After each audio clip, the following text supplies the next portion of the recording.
study has it that 50% of women professionals feel slowed down in their careers due to self-limiting beliefs and imposter syndrome. A survey by India Leaders for Social Sector, ILSF, found that more than half of women with 8 to 15 years of professional experience reported being held back by their own self-limiting biases. These beliefs often stem from social and cultural conditioning and contribute to women being underrepresented in senior leadership roles, with many remaining in program-specific or care-related positions rather than strategic organizational leadership roles. The same survey also highlighted that 50% of women leaders experience imposter syndrome, which limits their leadership vision and contributes to the leaky pipeline phenomenon, where women are disproportionately absent from senior management roles despite strong representation at entry and mid-levels. So the question to consider today on our podcast is, why do we as women hold back when there's so much more we can do to move up in our careers? So join me as we discuss real-life experiences that will help you see how you are held back in your career and learn what not to do.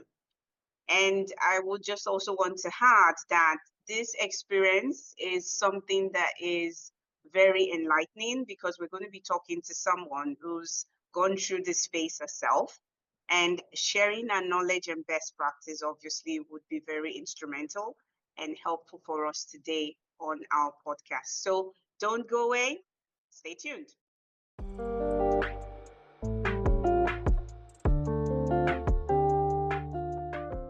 Welcome to the Help We Need podcast, where we explore topics that empower women and support their well-being. I'm your host, Fumike Keji, and today we have a very special guest, Dr. Vallipriya Balijepalli. Dr. Priya is a sustainability and business development professional who's joining us today to help dissect this topic, challenging internal bias in women, a bit more. Dr. Priya has over 15 years of global experience driving pre-sales, environmental governance, and sustainability strategy, as well as digital solutions within the technology industry. So one of those things probably that I would refer to an hurdle or as a hurdle in the workspace would also be stereotype, right? And it could take different forms, it could take different shapes, but mostly when it comes to us being women, I think most times at work or in our careers, we often confront these stereotypes again and again and again and again. Absolutely. And if yes. Like to give us an example where there's a particular stereotype that you've confronted, or it's just come into your space and you've just had to handle it and say, you know what, okay, enough.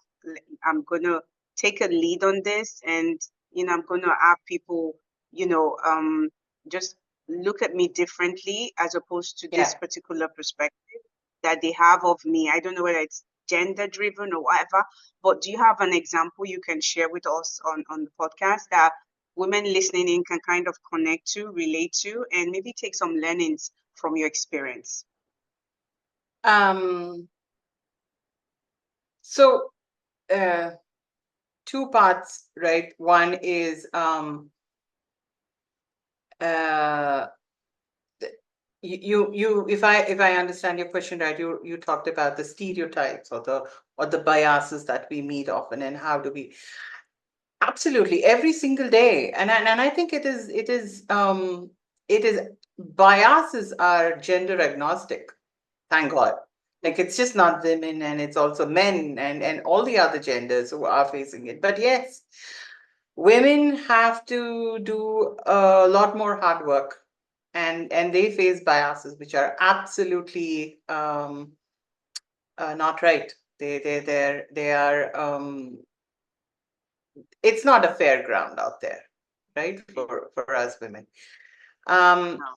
and for me, it's from my personal experience. I've so one is I am a woman and I'm working in technology sector. I am in sustainability, and so when my canvas or my playground always led me to the most traditionalist and the consultants in the technology space, and and they were very traditionalist. They were very how do you say? I wouldn't say. I want to refrain myself from using certain words, but they they needed a Would you little say more experiences to be more open to the new experiences of the world. The world around them is changing, and probably they didn't see the new situation as yet, right? So maybe yes, in conservative? short, yeah. So it was so I had to deal with a lot of technocrats, traditional technocrats in my space. I continue to. So when I enter a room of a particular technocrat, I can read them. Oh, a woman, she must be from marketing. She wouldn't know the ABC of technology, right? And initially, it would hurt me. Like I was like, "How on earth? Why would you?" You know that the young youth in person in me would say, "Oh no, I'm going to change their perspective about me." But industry humbles you, age humbles you, and when you have a business target, you tend to be humbled all the time. And that's so I took it with a with a pat on the back and said, okay, let's see where that takes me. So I would let that work in my favor. So what happens is when someone says, "Oh, you must be from marketing," "Oh, no, sir, I am from the tech sales," or "I am from pre-sales," but I do have a technology background. However, Okay.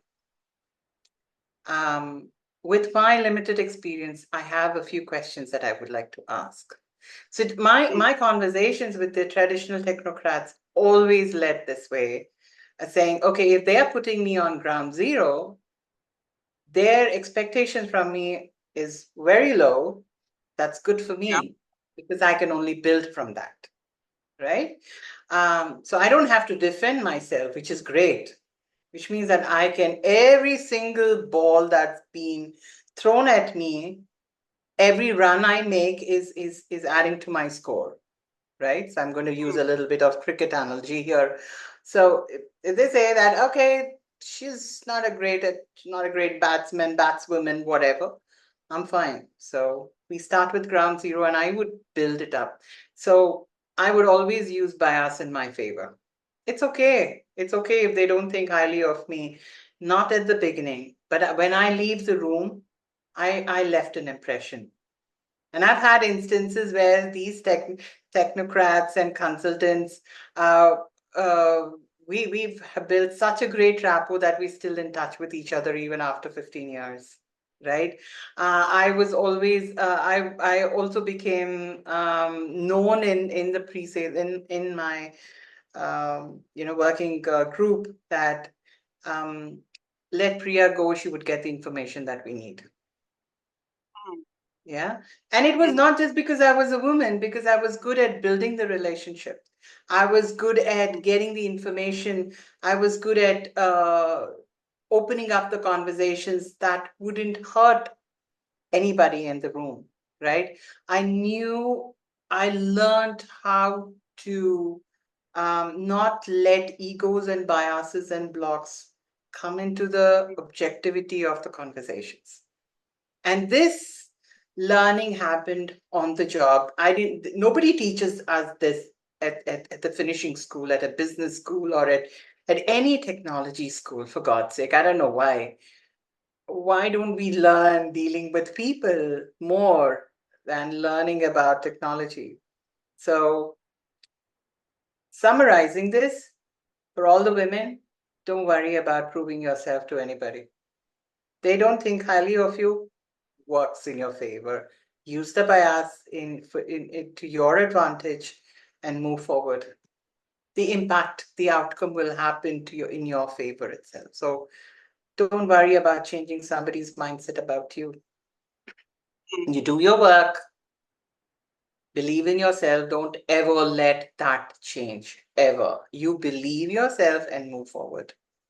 Success will follow you, it'll chase you. And I like the word you used around building relationships. I mean, looking at it also from my career standpoint, I mean, early in our careers, we're very fiesty, if you allow me say so. We're up on our feet. We're all over the place. We want to prove ourselves. We're young. We're vibrant, and things like this. In terms of a male counterpart looking down on you, or maybe a fellow colleague thinking you're not good enough, they arouse emotions, right? Yeah, You get easily offended. You get upset. There's a tendency to react.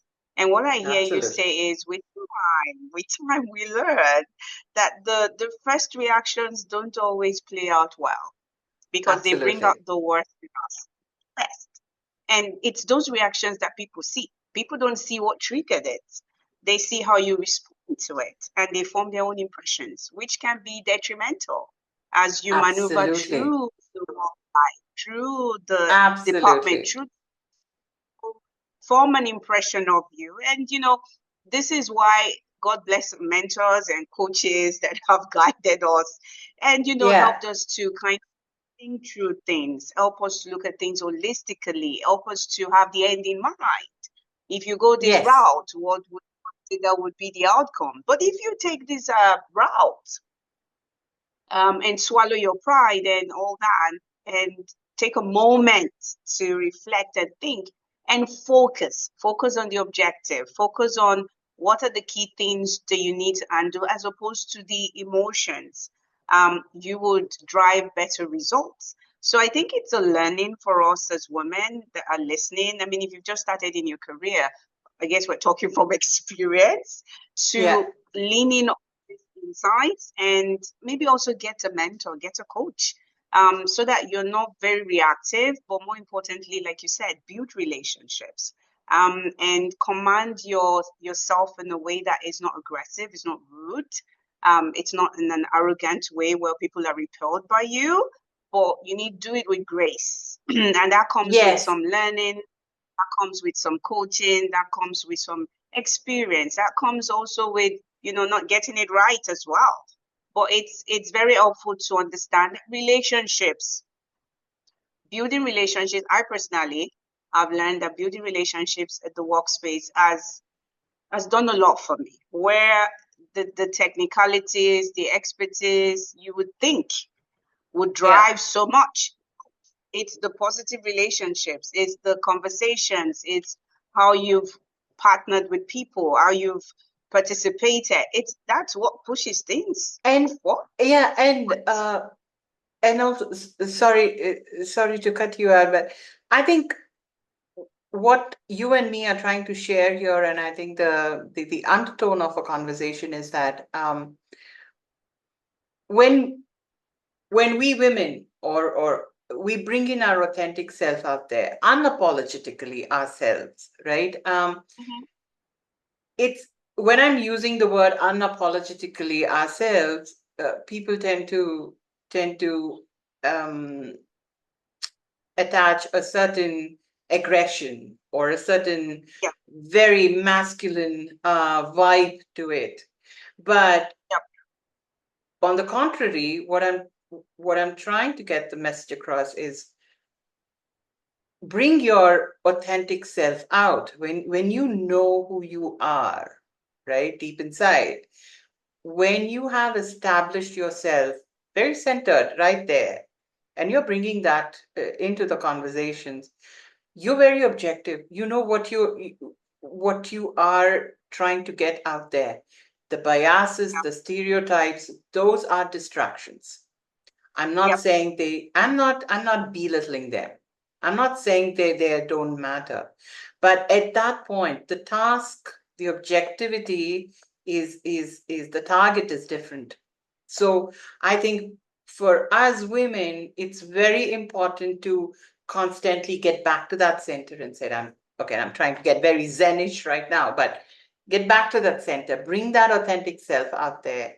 Lead with that confidence that, yes, you're a woman and you have amazing strengths within you. You don't need to go the aggressive, masculine, or anyway behave like a certain uh, you know colleague of yours or someone else. Bring your authentic self to the table, and I'm sure it's easier dealing with biases or blocks, or it's easier dealing with stereotypes in a very objective manner.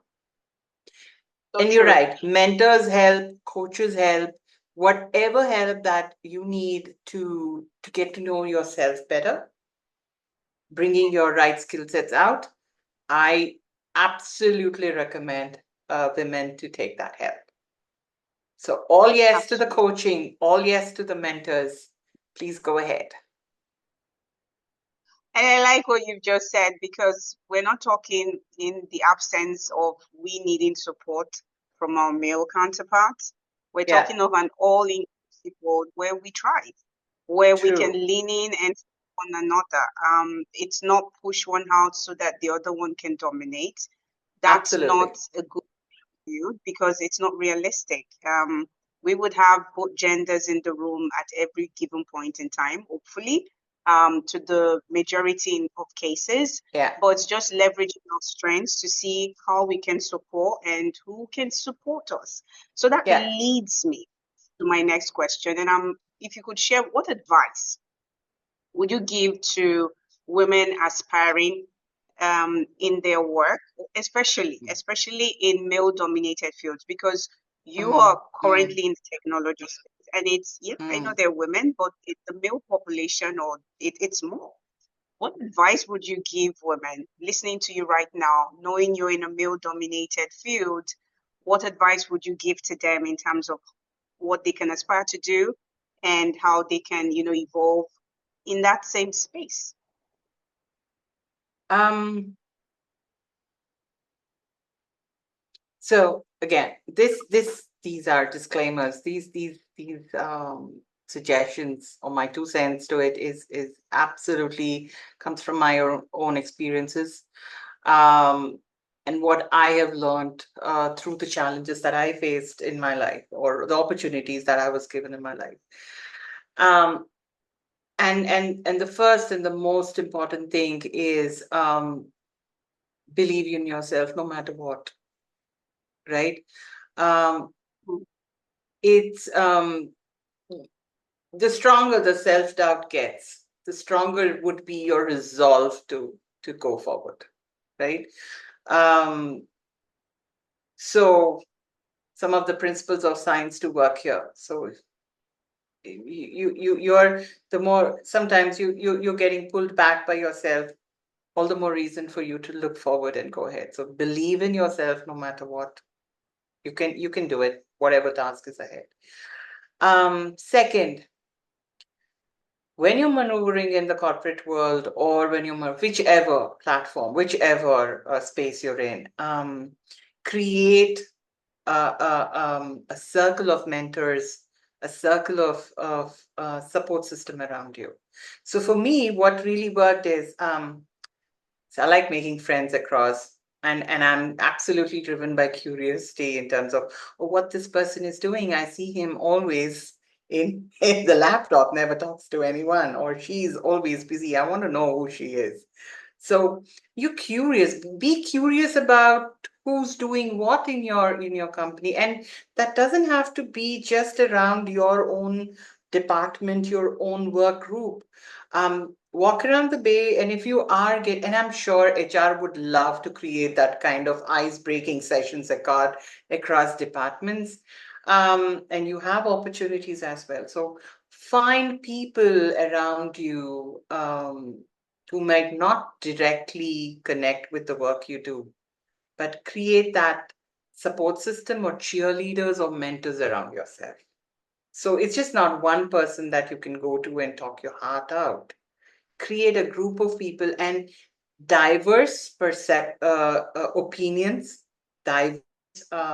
diversity in approach, diversity in experiences, they add value to your own perception of the world. So create that diversity around you. You get to get that 360 approach to life, right? Um, so make friends across. Don't limit yourself to your own work pay. Make friends across. Third is well, women will never get to know it all. We'll never get to have it all. Like, Lady Indrani Nui said, we can't have it all, right? When she said that, it's true. So stop chasing the perfection. Stop chasing that. And accept that we will be in situations where we will not know how to tackle the situation. We will not know. And that's Mm. where the journey begins. That's where the beauty starts. So this has been my personal learning. And again, a very part of outcome of my spiritual journey. Wonder begins when you don't know. That's been my mantra all along. So when you have a task that's given to you, sometimes you feel that, oh, it's unfair. You're being thrown into a situation where you've never done it before, or it is their way of pulling me down. They are making it hard for me to move up the ladder. We get all these doubts, but work it to your advantage. Say, oh, great, I don't know. So what should I do next? So that's where your plan unfolds. When it's okay to say, I don't know, and that's when the plan begins. So don't worry Wonderful. about knowing it all. Don't worry about knowing it all. Don't worry. Don't chase perfection. Start with I don't know, and you will get your wonder. Yeah, I love, well said. Believe in yourself, be curious about, what you're doing and what the next person is doing. More importantly, get to know people. And, diversity of opinion really enriches us, right? Enriches our ideas, enriches our thought processes. So we need to play to our advantage in the workspace. And we should always ask for help. Don't be silent, speak up. And I think the more we connect and collaborate, the better Yes. things have. So, what would you say to women, or maybe to support women in industries where they're underrepresented? So, we've talked a lot about collaborating, we've talked a lot about synergies, we've talked about a lot about the 360-degree approach where we're leveraging. But some of us women still find it a bit of a hurdle in terms of how we are navigating Mm-hmm. within our careers, and we feel that we're not represented still. Yeah. What thought, what's your advice? I mean, how would you respond to women who are listening to us right now and say, yeah, good for you, but where I am, I'm not fully represented, and this is a Mm. big hurdle for me. How would you speak to that in a way that you maybe it's more encouraging and motivating and maybe helping them see things differently, or maybe useful tips? Well, I would first congratulate those women because they're pioneers in that space. They open doors for all the others who are going to come join them soon, right? So this is not a today's situation. Like if you see a couple of years or decades ago, um, there weren't many women in the manufacturing space. Even to this day, in the science, if you look at engineering colleges, there are not many women who are in who like to work in the mechanical engineering space or who like to work at the workshop because you need to be Mm, at a factory, right? It's not a very fancy job.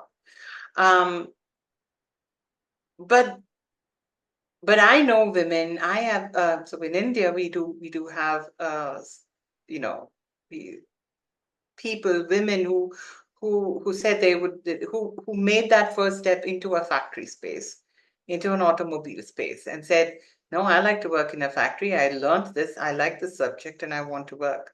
So if you as women, if you're out there, if you think you are only one or maybe of the few in that space, in that industry, in that factory, you have a very big role to play. So um, Don't get scared. You will be scared, but don't worry, you're pioneer. So you were like you've done a massive job. Like you were the first women on Mount Everest. So pat yourself. You created a roadmap for all the other women to follow you. So that's very encouraging. So people, women are looking at you. So use your voice to share your experiences.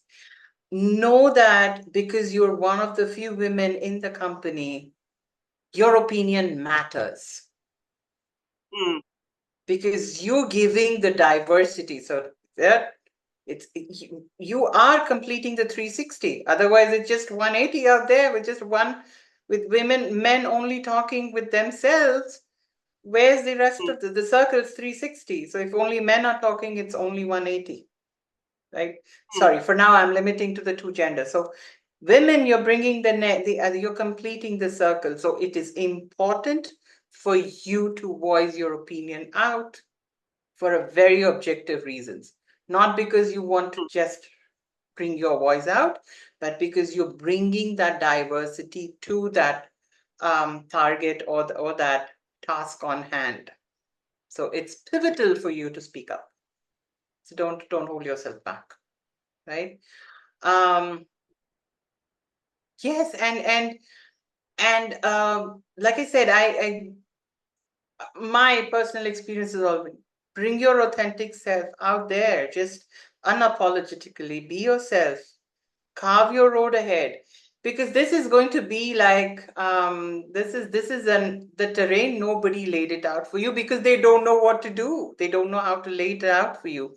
So which means you are going to make your own map. Don't expect others to give you a map on hand and a key to a Range Rover out there and say, hey, here's your path, go ahead. No, you're going to make the roadmap for yourself. You're going to mm. handcraft it for yourself. So go ahead. Trust me, you're not Yeah. alone. You might feel alone, but there's like the entire lot of women out there cheering you up from the other sectors saying, do it. I'm going to send my kid to be your intern very soon, right? So go out there. Don't you're not alone. We're all here with you. Yeah, and that kind of reminds me of the conversation we had previously and when we talked about perspective. And I think that's really what is the sweet spot here as we talk about, Yeah. being Yeah. underrepresented, whatever sectors we may find ourselves as women. And there was one analogy I think you used at the time where you talked about like it's either you look at it from this angle and say, I'm the only woman in the room, Yes. um, speak on this subject versus um feeling like I'm only I one am of the the five. woman. Absolutely. It's Exactly. just remember the Kung Fu Panda. Po said it. And they said, oh, you're a big fat panda. No, he owned it. He said, no, I am the big fat panda. So be the only woman in the room. Own it up. You're bringing a lot of energy that your peers, your colleagues are unaware of. Just give it all to them. Shower your blessings on them. Move in with that So vibe. true. So true. And one thing I think I've also learned is that when you have that positive perspective, it changes the way we look at things, right? Because typically you feel undermined, but when you shift it and say, how can I play this up to my Yeah, advantage? How can I leverage my strength in this space? It changes yeah. everything, and other parties notice you because they see the value you're bringing. They begin to respect you. So it's very important how we're looking at things, right? Not from the Yes, negative, glasses half empty, but from the positive. The glass is almost full, and I can be that instrument. I can be that driver that brings it up to full, makes it run over. absolutely. So Absolutely. example of that is that perspective matters as opposed to looking ourselves and saying, "Oh, poor me." No, good you. What can you do in Yes, this space? And I'm true. just curious about your thoughts as well. Like, what role do you think our men can play in helping us as women, and helping us own our spaces? I mean, within the corporate world, you probably have experiences to that, but how do you see men helping us, fostering inclusivity and, Hmm. equality in workspace? What are your thoughts on this? Well, again, I would take this opportunity to acknowledge um, all my male colleagues in my journey so far, who made it absolutely difficult for me to be able to deal with certain situations, but who were also in the forefront, clapping for me, applauding when I won an award, or when I achieved my milestone, right? I wouldn't have been here if it wasn't for them, right? So it would be some of my managers. I've had the best male manager whom I consider as my mentor. Um, never restricted me, um, or ever showed his bias as a woman, who threw me amazing challenges, knowing that yes, you can do it. If you find it difficult, just let me know. I'm around, right? Who gave me the space to grow, who gave me the opportunity to learn. Um, and I think clearly that's what is required. And my PhD supervisor, even when things were just absolutely crumbling down for me, um, he was like, "Oh, we'll figure it out, over a cup of coffee." And it is these men and some of these colleagues who said, "What, you can't go there because you're a woman? Come on, where's equality now?" When they challenge you for your own personal biases, "You want me to open the door for you?" I said, "Yeah, sometimes chivalry doesn't mind. I don't mind." Like, "No, you figure it out yourself." So I am who I am. My successes. I owe some of the credit to them for sure. And I think clearly that's what women need. We don't need uplifting. We don't need Yeah. somebody to pull us out or help us, finish up the trek, or we crave the same thing as the men do, which is the support, which is acknowledgement, which is space for voice, right? Women at the workspace are not asking for special considerations. They're not asking for extra timeouts. What we are asking for is, give us a fair ground to play, right? Listen to Mhm. us. Give us that support, as the same support as what you are seeking from the management, right?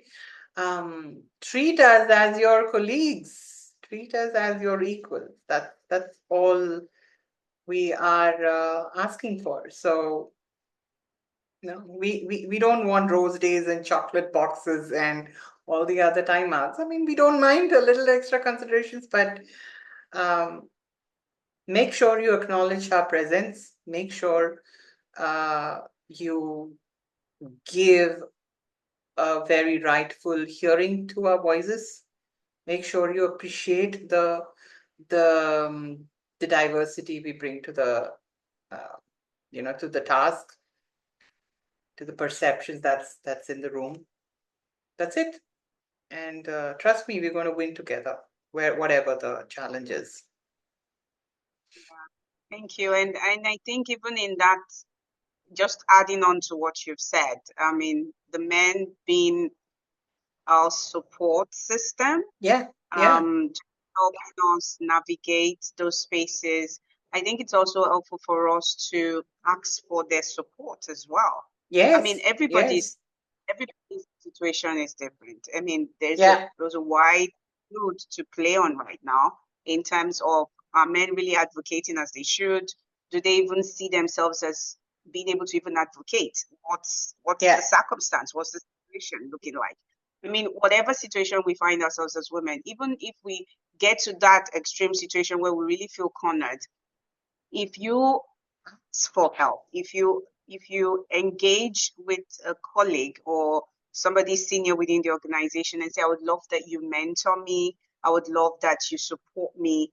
They'll be open to do that and they would love Absolutely. to. And for Absolutely. them, it's like adding on to their, I would say, CVs of accolades, because if they speak for you, they support you, and you thrive, that lends credence also to them. So I think it's us Yes. playing Be our advantage. cheerleaders. True, true. Be our Exactly. cheerleaders. Be our mentors. Be our cheerleaders. After all, we are in this together. We are not competing with one another, but we are together, and there is a common challenge out there, right? A common Yeah. objective out there, whatever company goals that are, whatever. So, when you put the competition aside and look at it more from a collective perspective, from a team building perspective, when you're looking at it as a peers, then you become each other's support, you become each other's cheerleader, and leadership plays a very very important role here, Funike. I mean, I think that sets the tone of the organization, right? How your leader is, how the management and the leadership is perceiving this, differences in genders or biases in the teams, um, and how they treat their peers at a leadership and at a management level. Then that's what percolates down. So, which means if you are giving space for more women in the leadership level, at the management level, right? um not Then that's what the rest of the organization is going to learn from, right? We're going to observe, we're going to learn from it, and then the rest of the, and it's going to percolate for the rest of the organization. So yeah. So a little ask from the leadership is have more women, maybe give them tougher roles. You'll be surprised how well they can handle it. Absolutely. And well, that would be an ideal scenario, I'll be honest with you, but we don't live in an ideal world. So, in terms of how women on our podcast can lean in and what they can do to kind of challenge whatever bias they're working or dealing with, I think it's just taking a management approach. Even if you're not a manager, you can manage people in your own right and speaking up and asking for support. If you go to somebody and say, mentor me, support me, they'll be willing to do that. And over time, they become your advocate. And you kind of change the rhythm, right? Because they are in those spaces where the talks are done, the conversations, the promotions, the decisions are made, and True, they true. advocate for you. They will change the rhythm. So indirectly, we can change that rhythm if we're working with a Absolutely. rhythm that's not suiting us. There are ways we can play it out. And one of those things you said earlier on when we started was um, use the bias to your advantage. And I think that's what I'm hearing over and over and over again as you're sharing. Use the bias to your advantage. See what you can do. I mean, we're Yeah. smart. We're women. We get things done. See how you can play this to your advantage, not in a victim mindset kind of way or in a way that is toxic. No, but in a way that pulls people and people begin to see how Yes. you're lighting up and people begin to see what you're doing differently and they will speak for you and they will nudge you on. So I think as we wrap up, we basically have enjoyed the conversation so far. Absolutely. Just to on the closing, it's probably just to hear from you um, what final words of advice you have for women to kind of inspire them so they stop Mhm. playing small and stop. We shouldn't be making excuses, right? We should try and see what we can do and rise above the challenges that we're facing in whatever form, shape, or fashion. What advice would you have for women right now who are listening to us? What would you say to them? Um, the point that you made, right? Don't limit yourself to small. Don't put yourself in a box. Don't put yourself in a box at all. And every time somebody tries to put you in a box, just ask for a bigger one. just ask for a bigger one. You said, oh, okay, not my size. Give me the next one, right? Um, we would always, so know that we would always have our boundaries, right? Mm, Know that we would always play with limited canvases, right? mm, Doesn't mean that we would restrict ourselves to that canvas. Ask for a bigger canvas every time you're done painting the one that's given to you, right? mm, Um, don't um, don't stop yourself. Don't stop yourself because you feel that's not your space. Explore it. Find out if it is really your space or not. I mean, you did mention about, we agree that we're more risk averse, right? We don't go ahead and, I mean, you're not curious. So follow your curiosity, find out where it's going to take. Of course, with caution and playing within the safety rules for sure. If that doesn't work in your favor, walk away. Walk away. You don't mm, have to live with something that limits you. So, if a challenge is a box and you're playing with it, then always ask for a bigger box. You know that you can push the boundaries. You're allowed to push the boundaries. You're allowed to ask for help. You're allowed to grow beyond and then just expand your wings. So, I think one of the so I have to tell. So when I was preparing for our podcast, and then your questionnaire was so introspective because it was such an amazing exercise for me. It made me um, look into my own biases, my own journeys, and it's important, sometimes to just pause and go back to the journey that you've had, and say, "Oh my God, I did that. Oh my God, I've achieved it." What and do that. I think most women should do that. Give yourself write a diary. Give yourself capture those moments where you gave yourself a pat on the back, and go back and read every time you're in a self doubt. Every time you're in a self doubt, go back to your success scrapbook and say, "Oh wow, I like that. I'm going to do it." Right. So, um, when in doubt, know that you will always doubt what is good. This is going to be my my little learning that I would like to share with the women out there is, when in doubt, you know that you will always doubt what is good, and you're very good. So go ahead with whatever you're doing. Don't doubt yourself. Thank you so much, Priya, for your time today and for sharing your experience with us. It's been absolutely amazing. I find it very empowering and inspiring. And I know a lot of water has passed under the bridge, obviously. I mean, given your role within the industry, given your expertise, given your qualifications. But I think you've shared enough for us to kind of step back a bit and reflect and take some cues from you, because if you can do it, so can we. And some of the key things I think that you've called out today is, I love the words, be curious. I love what you've said about if you're put in a box, look for a bigger box. I love words that you've said around the 360-degree outlook. You are not an island. You can know more. Don't restrict yourself. Get the presence, you know, um, get to know people, get to learn from people, get diverse opinions, build, because through that we build ourselves through getting to know people, through getting to understand what they do. And we shouldn't kind of limit ourselves to our departments, because you know what? Maybe the help could come from somewhere else within another department. So, very Absolutely. words of advice for today. It's been such a pleasure speaking with you. Thank you so much, Priya, for your time. It's been a pleasure conversing with you as well, Fumike. I enjoyed our conversation, and thank you for putting me at ease throughout. I appreciate it.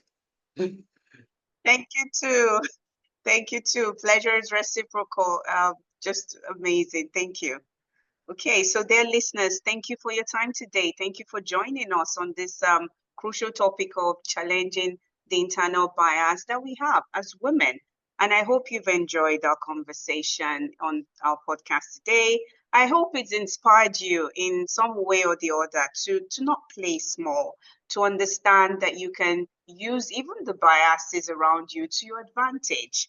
Please remember that, your journey, your voice, and your dreams, they matter. Don't keep it to yourself. In a world that may sometimes underestimate you, underestimate us, let's let our resilience and brilliance, let's allow it to shine through, to even shine brighter.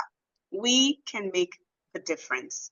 So I think that on the last note, I would advise that we embrace the challenges as opposed to running away from them, because the challenges help us to grow as women. Let's seek support from those who would guide us, who would uplift us, who would steer us in the right direction. And let's also continue to enhance ourselves through learning and self discovery. And one of the things I've learned today is that every challenge we face is an opportunity to rise stronger. And we should learn to celebrate our victories. You've said it. Take a cue about what you've done. And in those moments where you're doubting yourself, go back to those times that you've done so well. Give yourself a pat on the back, no matter how small.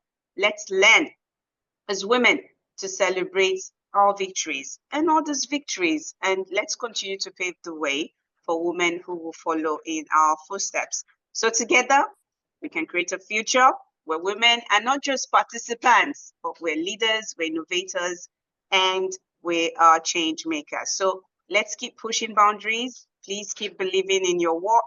And most importantly, keep inspiring, because the world needs our light, and it is a better place because of us who are women. So don't forget to subscribe to our channel and share with your family, your friends, encouraging them to subscribe to our channel as well. Keep listening to the Help We Need podcast. Stay tuned in for more episodes on living your best lives. And until next time, stay empowered and remember to empower her.